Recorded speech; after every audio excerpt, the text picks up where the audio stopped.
Welcome back to my channel. সবাই কেমন আছো? আশা করছি সবাই ভালো আছে, সুস্থ আছো। আমি আজকে খুবই ভালো আছি, ভালোর সাথে সাথে খুব আনন্দে আছি। তার কারণ আজকের দিনটা হলো ডুগুর হ্যাপি বার্থডে। তার জন্য বেশি আনন্দ। 1 বছর হয়ে গেল, মানে বিশ্বাসই হচ্ছে না যে ডুগুর 1 বছর হয়ে গেল। মনে হচ্ছে এই তো হলো কয়েকদিন আগে, তা এখন 1 বছর কমপ্লিটও হয়ে গেল। যাই হোক, এরকম করতে করতে তো দিন কাটতেই থাকবে। এখন 1 বছর হলো, সামনে আবার 2 বছর হবে, এরকম করে করে বড় হতে থাকবে। তো তোমরা সবাই একটু আশীর্বাদ করো আমার ছেলেকে, যাতে ও ভালো থাকে, সুখে থাকে, ওর জীবনটা যেন খুব ভালো হয়। তা সকাল সকাল এখন শুরু করে দিয়েছি, কারণ আজকে তো বার্থডে, তো একটু কিছু তো করবই। বেশি কিছু করতে পারছি না, তাও যেটুকু পারছি সেটুকুই চেষ্টা করছি তোমাদের সাথেও শেয়ার করব কি কি করছি না করছি ডুগুর হ্যাপি বার্থডেতে। তো চলো প্রথমে দেখিয়ে দিই এখন কি বসানো হয়েছে রান্না বান্না। সকালের যেহেতু এখনো খাওয়া হয়নি, সকালের খাওয়ার জন্য তরিজুত শুরু হয়ে গেছে। চলো তোমরা এক ঝলক দেখে নাও।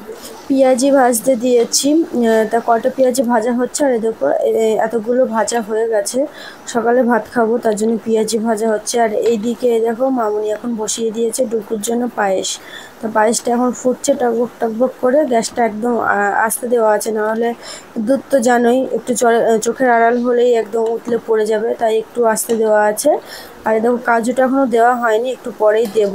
আর এদিকে দেখো ডুগুকে একটু 5 রকমের ভাজা করে দেবো, তো তাই এগুলো সব কেটে লবণ মেখে রেখে দিয়েছি। আলু, মিষ্টি কুমড়ো, উচ্ছে, পটল আরও কিছু আছে, সেগুলো ভাজবো। আর এই দেখো মাংস এনেছিল, মাংসটা ভালো করে ধুয়ে একটা ঝুড়ির ভিতর রেখেছি জল ঝরানোর জন্য। জলটা ঝরে গেলে মাখবো। এখন দেখো গ্যাস ধরিয়ে দিলাম, ভাজাগুলো বসিয়ে দেবো। এখন প্রথমেই বসালাম পটল ভাজাটা, তো চলো ঢাকা দিয়ে দিই, ভালো মতন ভাজা হোক। আর এদিকে দেখো মশলা দিয়ে মাংসটা ভালো করে মেখে কিছুক্ষণ রেখে দেবো। এই দেখো কড়াইয়ে এখন মাংসটা দিয়ে দিয়েছি, ভালো করে কষিয়ে নিতে হবে যাতে ভালো মতন সিদ্ধটা হয়।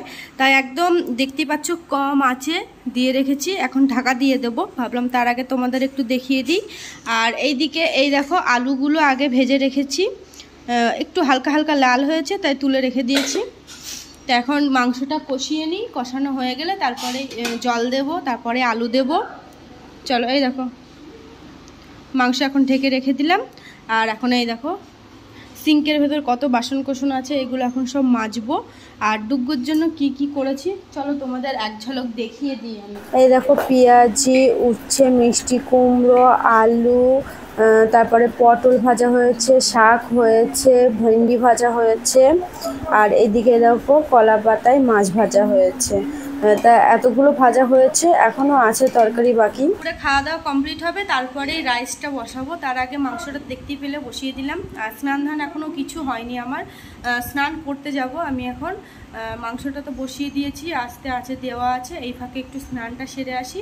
ও তার আগে তোমাদের দেখালাম তো সিঙ্কে বাসন আছে, বাসনগুলো মাজবো, তারপরেই যাবো স্নান করতে। চলো তাহলে যতটা পারছি ততটা তোমাদের সাথে শেয়ার করছি। বুঝতেই পারছো খুব ব্যস্ত আছি আজকে, এই ব্যস্ততার মধ্যে যেটুকু পাচ্ছি সেটুকু তোমাদের সাথে শেয়ার করছি, তুলে রাখছি, যাতে ডুগু বড় হলে দেখতে পারবে ওর প্রথম বছর জন্মদিনে আমরা কি কি করেছিলাম। বেশি কিছু তো করতে পারছি না, তাও যেটুকু করছি সেটাই পরে দেখবে, ভালো লাগবে আশা করছি ওর। ডুগু সোনা এখন বড় হয়ে নিশ্চয়ই এই ভিডিওটা দেখছে, সেটাই আমি ভাবছি যখন ডুগু বড় হবে তখন এরকম দেখতে পাবে ভিডিওটা। যাই হোক চলো এখন যাচ্ছি স্নান করতে, বাসনগুলো মেজে পরে আসছি আবার তোমাদের সঙ্গে দেখা করতে। ডুগু স্নান কমপ্লিট হয়ে গেছে, তারপরে তোমাদের দাদাভাই কে পাঠিয়েছিলাম ঠাকুরের মন্দিরে একটু ডুগুর নামে পুজো দিয়ে আসতে। যেহেতু 1 বছর কমপ্লিট হলো, তাই তোমাদের দাদাভাই গেছিল মায়ের কাছে পুজো দিতে ডুগুর জন্য। তাই দেখো ফুল নিয়ে এসেছিল, তো ফুলটা একটু কপালে ঠেকানো হলো, তারপরে একটু প্রসাদ দেওয়া হলো মুখে। দেখতেই পাচ্ছ ডুগু সোনাটা প্রসাদটা খাচ্ছে। আর ওর ঠাকুমা এখন পুজো দিচ্ছে, শঙ্খ বাজাচ্ছে, তো তাই ওরকম ঘুরে ঘুরে ওর ঠাকুমাকেই দেখছে। দুষ্টু বাবাটার দেখো 1 বছর হয়ে গেল দেখতে দেখতে। মাংস রান্না কমপ্লিট হয়ে গেছে, তোমরা জানিও দেখতে কেমন হয়েছে। খেতে কিন্তু খুবই টেস্টি হয়েছিল। টানটানা, এই দেখো ডুগুর জন্য থালা সাজিয়ে দিয়েছি, দেখতেই পাচ্ছ কি কি দিয়েছি। তাই একটু জানিও হ্যাঁ তোমাদের থালা সাজানোটা কেমন হয়েছে। ডুগুকে এবার বসানো হবে এখানে, দেখা যাক ও কি খায় না খায়। মনে তো হয় কিছুই খাবে না, ও কিছুই খেতে চায় না। আমাদের গোপাল এখন বসছে খেতে। এসে না তুমি কি খাবে নাও তো দেখি, কি খাবে নাও। হ্যাঁ ছাড়ো অনেক দেখি, হ্যাঁ অনেক, যেটা নেবে। আশ্চর্য, ফুটিটা নেবে, হাত বাড়াচ্ছে ফুটিটা নেবে না।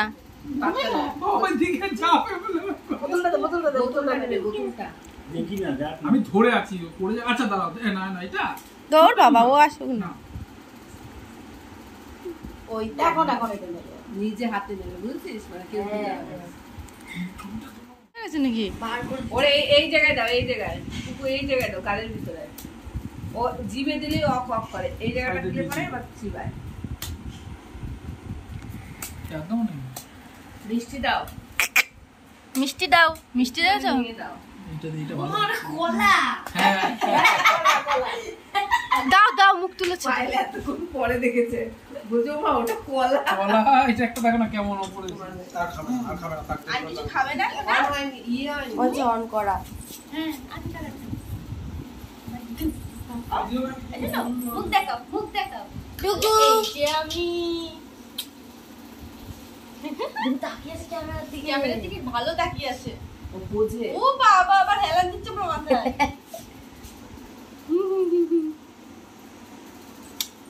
হামি দাও, এটা হামি। এটুকু, এই যে এটুকু কোনটা খাবে? বলো গাইস, আমরা আজকে খুব ব্যস্ত আছি, এর জন্য আমাদের কোনো পাত্তা নেই। আর আমি কথা বলছি আর ডুগু দেখো আমাকেই দেখছে।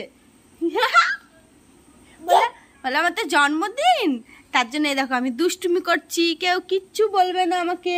আমি যতই দুষ্টু করি কিন্তু তাও আমাকে কেউ কিচ্ছু বলবে না। আজকে আমার জন্মদিন না। তো এখন ওকে একটু রেডি করে দিলাম, ওর দাদুর সঙ্গে যাবে ও একটু ঘুরতে। দেখো দেখো ওর দুষ্টুমি দেখেছো, ওরকম দুষ্টুমি করে ও। এখন যাবে ওর দাদুর সঙ্গে ঘুরতে, ওই 34 নম্বর জাতীয় সড়কের ওখানে গাড়ি যায়, তো গাড়ি দেখে, গাড়ি দেখতে খুব ভালোবাসে, তা ওইখানেই যাবে। তার জন্য খুব আনন্দ ওর। ভাবলাম এই ফাঁকে আসি, তোমাদের সাথে একটু কথা বলে নিই। সারাদিন তো তেমন কোনো কথাই বলতে পারিনি, প্রচণ্ড ব্যস্ত। কারণ রান্না বান্না তো আছে, রাইস, আবার হচ্ছে মাংস, আর ওকে অনেক রকমের ভাজা টাজা করে দিয়েছিলাম, তোমরা তো সবই দেখেছো। ওর অবস্থা দেখো।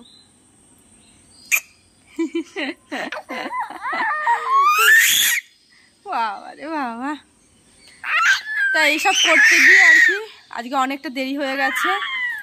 তো যাই হোক, চলো তোমাদের সঙ্গে পরে আসছি আবার কথা বলতে। এখনও তো কেক আনতে যাওয়াই হয়নি, তো রাইসটা হচ্ছে, ওটা হয়ে গেলেই যাব আমরা কেক আনতে। তারপরে কাজটা কমপ্লিট হবে, তারপর কেক কাটাকাটি হবে। অ্যাক্টিং দেখো, শুধু অ্যাক্টিং, অ্যাক্টিং মাস্টার। মুখটা দেখো। তুমি কি ভয় দেখাচ্ছ সবাইকে?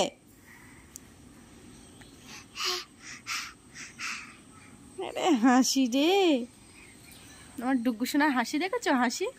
চলো আবার পরে আসছি। হ্যাঁ, ও এখন দুষ্টুমি শুরু করেছে, ক্যামেরা ধরতে দেবে না ঠিকঠাকভাবে।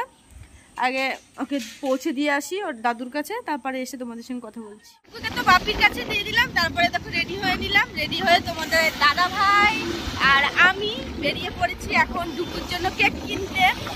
যেহেতু কেক কেনা হয়নি, আর জন্মদিন মানেই তো কেক লাগবেই, তার জন্য মমস কেকের দোকানে চলে যাচ্ছি। তোমাদের ওখানে গিয়ে আমি দেখাবো কোন কেকটা নিলাম, আর যদি না দেখাতে পারি তাহলে বাড়িতে এসে একবারে দেখাবো, চোখের সাথে ধুলো উড়ে পড়বো।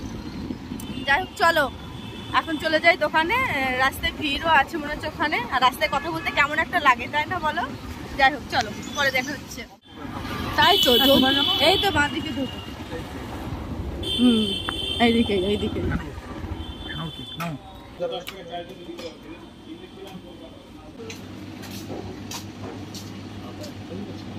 এটাই আছে হোয়াইট কালারের। সাদা কালারের একটাই আছে দাদা, সাদা হোয়াইট, হোয়াইট একটাই, হোয়াইট ফরেস্ট। এই যে এই কেকটাই নেওয়া হলো, আর এখন ডুগুর নামটা লেখা চলছে। বড় নামটা দিলাম না, পুরঞ্জয় হালদার, ওটা অনেকটা বড় হয়ে যাবে, তাই একদম ডাক নামটাই দিলাম ডুগু। ভালো হয়েছে না? কেক নেওয়া কমপ্লিট। এই দেখো, তো কোন কেকটা নিলাম তোমরা তো বুঝতেই পেলে। তাহলে চলো এখন বাড়ি চলে যাবো। মনে হয় রেলগেট পড়ে আছে, আসার সময় খুব রিক্সে আসলাম, মানে অর্ধেক পড়ে গেছে আর অর্ধেক বাকি আছে। তখন আমরা রানিংয়ে চলে এসেছি, নাহলে অনেকক্ষণ দাঁড়িয়ে থাকতে হতেও পারে। এবার দেখি এখন গিয়ে কতক্ষণ দাঁড়িয়ে থাকতে হয়। হ্যাঁ, তাহলে আর বেশিক্ষণ দাঁড়িয়ে থাকতে হবে না, ট্রেন চলে এসেছে মনে হচ্ছে।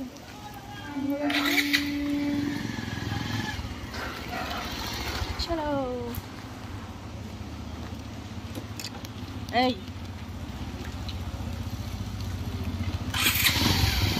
চলো বাড়ি থেকে দেখা হচ্ছে আমার। দেখো রেল গেটের এখানে দেখো অবস্থা কেমন ভিড় হয়, তার কারণ অনেকক্ষণ গেটটা পড়ে থাকে, এর জন্য এত লোক জমে যায়। এই দেখো বাড়ি চলে এসেছি অনেকক্ষণ আগে, তারপরে নীল চলে এসেছে, বললো একটু বেলুন দিয়ে দাও, জায়গাটা একটু সাজিয়ে দিই যেখানে আর কি কেক কাটতে বসা হবে। আর এইদিকে দেখো ডুগুর দাদু ডুগুর জন্য বেলুন ফুলিয়ে দিচ্ছে। ওদিকে বেলুনগুলো ফুলিয়ে সব দেওয়ালে লাগাচ্ছে, তোমাদের একটু দেখালাম আমি। তারপরে চলে আসলাম ডুগুর খাবার করতে। এই দেখো তো ডুগুর খাবারটা হচ্ছে এখন। ওর খিদে পেয়ে গেছে, ওকে জামা পরিয়ে দিলাম, তোমাদের দেখানো হয়নি। ওকে নতুন জামা পরানো হয়েছে। তা এখন হচ্ছে ওপরে নিয়ে গেল দিদি। ও দিদি এসেছে, দিদিকে দেখে আর না গিয়ে ও থাকতে পারলো না, যাবেই। তাই দিদি নিয়ে গেল একটু ওকে ঘোরাতে। তো সেই ফাঁকে আমি রান্নাটা করে নিই, তারপরে আসলে ওকে খাইয়ে দেবো। জামা কাপড়টা খুলে খাওয়াতে হবে, আবার পরাতে হবে, মানে ডবল খাটনি হয়ে গেল। জামা কাপড় পরানো তো খুব মুশকিলের ব্যাপার একটা বাচ্চাকে। বড় হলে তাও ঠিক আছে, কিন্তু একদমই বাচ্চা তো একদমই পড়তে চায় না ও। আর চলো তোমাদের এক ফাঁকে আমি দেখিয়ে দিই যে আজকে রাত্রেবেলায় মানে কাউকে বলিনি, এই আমাদের যে বাড়িতে আমরা ভাড়া আছি ওই দিদিদের বলেছি আর জেঠিমাদের বলেছি, আর ওই পাশে একটা বাচ্চা আছে, ওই বাচ্চাটাকে ওদের দিয়ে আসবো এরকম ভাবা হয়েছে। আর আমার বাপের বাড়ি সবাইকে বলা হয়েছে। চলো তোমাদের একটু দেখিয়ে দিই কী রান্না বান্না হয়েছে আজকে। এই দেখো রাইস বানানো হয়েছে। তা রাইসের চালটা মানে রান্না করে দিয়েছিলাম আমি, আর হচ্ছে রাইস বানিয়েছে তোমাদের দাদা ভাই, মানে গাজর টাজর কেটে এই সমস্ত করে। ভাতটা শুধু আমি রান্না করে দিয়েছিলাম। তা দেখতে খুব ভালো লাগছে, চালটাও ঠিকঠাক একদম আছে। তোমরা জানিও কেমন লাগছে দেখতে, যেহেতু তোমাদের দিতে পারছি না আমি খেতে, অনেক দূরে আছো তোমরা, তো জিজ্ঞাসা করছি কেমন লাগছে সেটাই জানিও। ভগবানে যদি কোনো দিন সেরকম পরিস্থিতিতে আনে তাহলে তোমাদের সবাইকে বলতে পারবো। আর এই দেখো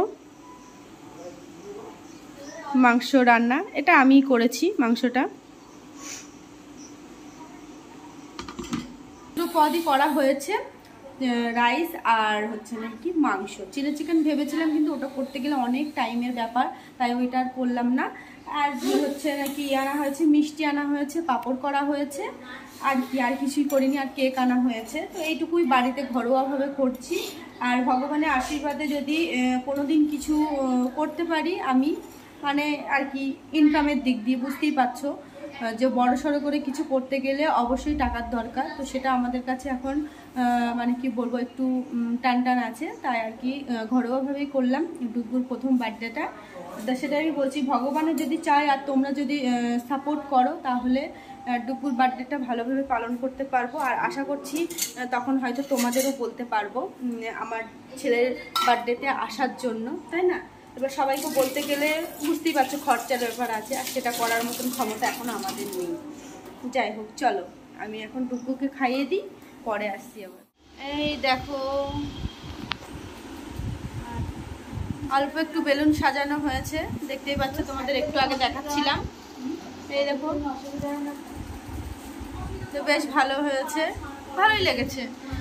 প্রথমে ভাবছিলাম যে বেলুনগুলো ফালতুই আনা হলো, কোথায় লাগাবো ভেবে পাচ্ছিলাম না।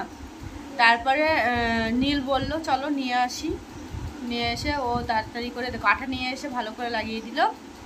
বেশ ভালো লাগছে, এখানে বসে বসে কেক কাটা হবে। এসে না ধরো ডুগু ফুদে ওখানে ফুদি আগে নে বাবা, তারপরে ওমা ওমা ওমা এদিকে আসো, এখানে দাঁড়াবো না, আগে ফুদিয়ে নেবাও। Happy birthday to you, happy birthday to you, happy birthday dear Dugu, happy birthday to you. ক্রিমটা দাও, কেক দিও না। হ্যাপি বার্থডে টু ডু, কত কি হচ্ছে এটা, হ্যাপি বার্থডে টু বাবা গেছে, বলছি কি হলো ব্যাপারটা, এবার একটা ছবি তুলে নাও। Happy birthday deer. রাত্রি এখন বেজে গেছে 10:30 মতো, আর পুরো হাঁপিয়ে উঠেছি আজকে। সবারই বাড়ি বাড়ি খাবার দিয়ে আসলাম বেড়ে বেড়ে। তার কারণ কাউকে নেমন্তন্ন করা হয়নি বাড়িতে, সবাইকে বলেছিলাম যে বাড়িতে গিয়ে দিয়ে আসবো, তো সেরকমই কেক টেক কাটার পর থেকে এখনও অবধি দিয়ে আসি পালা চলছিল। এই বাড়িতে ওই বাড়িতে সবাইকে দিয়ে আসলাম, পাশে যে বাড়িগুলো আছে সেই বাড়িতেই। তো এখনও খাওয়া হয়নি, এখন খেতে বসবো। আমি, মা, তোমাদের দাদা ভাই বাকি আছে, আর বাপির খাওয়া হয়ে গেছে। তো ভাবলাম এই ভিডিওটা আমি এখানেই শেষ করি, তার কারণ আর তেমন কিছু দেখানোর নেই। এখন শুধু খাবো, খেয়ে শুতে পারলে বাঁচি। আজকে সেই সকালবেলায় উঠেছি, তারপর থেকে এখনও অবধি মানে কি বলবো, বিছানায় পিঠ ঠেকাতে পারিনি। তো একদম কোমর টোমর দিয়ে পুরো ব্যথা শুরু হয়ে গেছে, দাঁড়িয়েও আর থাকতে পারছি না, অবস্থা খুবই খারাপ। যাই হোক, চলো তোমরা কমেন্টে জানিও তোমাদের আজকের ভিডিওটা কেমন লাগলো। আর তোমাদের সাপোর্টের ভীষণ দরকার আমার। প্লিজ একটু সাপোর্ট করো, আমার ভিডিওটা পুরোটা দেখো, মানে পুরোটা ওয়াচ করো, তার কারণ আমার ওয়াচ টাইমের খুবই দরকার। তাই বলছি পুরো ভিডিওটা ওয়াচ করো। চলো তাহলে আজকের মতন good night, bye bye, tata. তোমাদের সঙ্গে আমার আবার দেখা হচ্ছে কালকে নতুন একটা ভিডিওর সাথে। আজকের মতো বাই বাই।